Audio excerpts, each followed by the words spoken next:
Well, grace is an unmerited favor, despite people's challenges, drawbacks, and limited vision and lack of will. So things actually work out for the good when grace is involved, despite some of our inabilities to actually make good happen.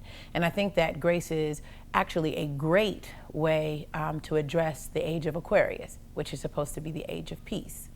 We're going to have to forgive each other greatly for our past atrocities, pains, hurts. And even though some people may not be merited for having been good to people or have done some horrific things throughout history, it's time that we give them unmerited favor for a new beginning.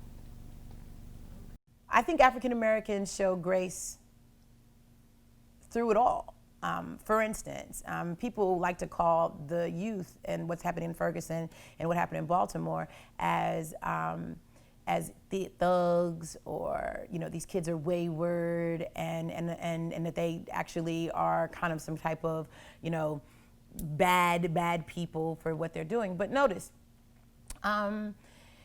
when in England, when back in the 1300s, when oppression was really hard on Europeans in England, when they revolted, they literally walked in and killed people and chopped off people's heads and put them on stakes and paraded them around the city. I mean, usually when people are fighting against something that they feel the government is out, there's usually death.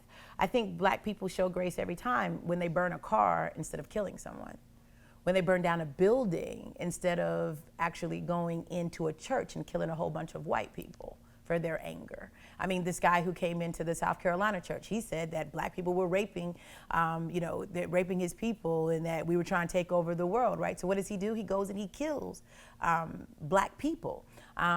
Black youths aren't going into Beverly Hills and killing white people. That's grace. The only thing that I can think that people need to do as far as grace in their everyday lives is dialogue. What you're doing with the documentary is a great way to talk about grace. You have me critically thinking and bringing it into my forefront of my brain. Exactly what does that mean to me, right? And you're using technology to get me to critically think about what I think grace is. Even though I know what grace is, but until you asked me to do this dialogue, right? It had me spend more time of my day actually critically thinking about it. And then I began to realize, wow, I didn't think about it like that, right? And then that in itself creates the human spirit. It creates a window for the human spirit to be able to create something, which is what we are, co-creators.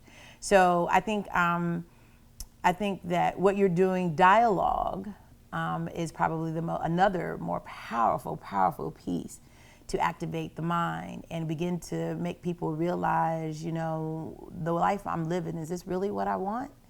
Is there something I could be doing better? Is there something that I could need to learn? Is somebody I need to meet? Is there something I need to do or experience that can make my life fuller and make my life more abundant and be a blessing to others?